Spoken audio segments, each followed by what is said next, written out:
In this video, we're going to be discussing the wheel of collaboration. And this is coming out of a workshop we delivered for the MIT Enterprise Forum group. And within it, there were 32 applicants for startups, 32 startups trying to pitch their case so that they can get some funding for their idea.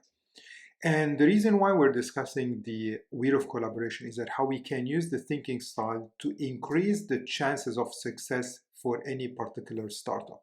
Knowing that the top three reasons for startup failures are not enough market, running out of cash, but the third one, which is very important and actually controllable, is not having the right team structure or the right team dynamics.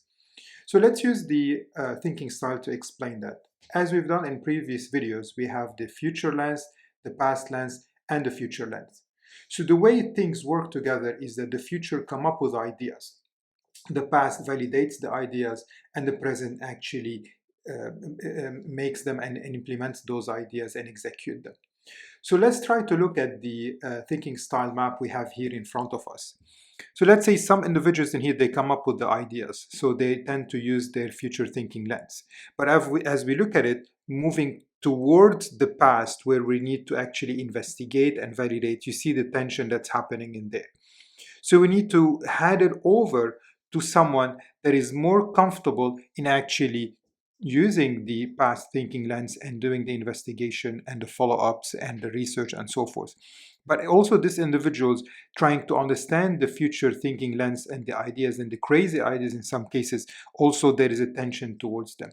So this is why they need to understand the value each one brings onto the table and hand it over in the right way so that this individual is generating the idea, but then handing it over to someone that is going to use the past thinking lens to investigate and to validate and to research it.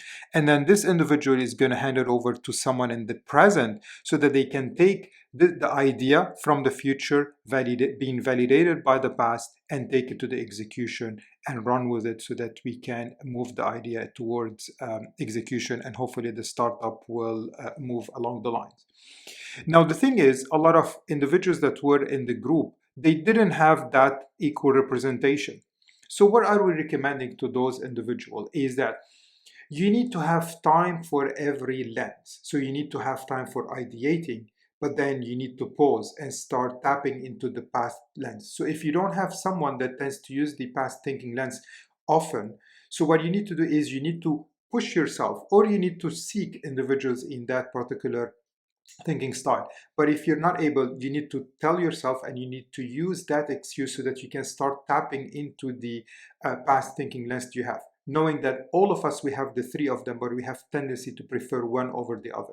So we need to convince ourselves that this is the best way for us to advance our future thinking agenda is by tapping into the past so that we can conduct the research and validation.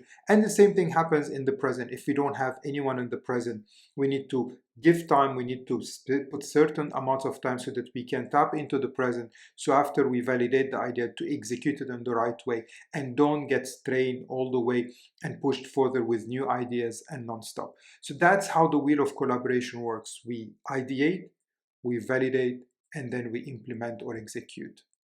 Hopefully this video is going to show us a little bit how we can work together. And by the way, this increases the chances of startups working and startups being more successful. If you want to know more, please follow us on leadersforgood.net or more videos where we have them on YouTube. Thank you.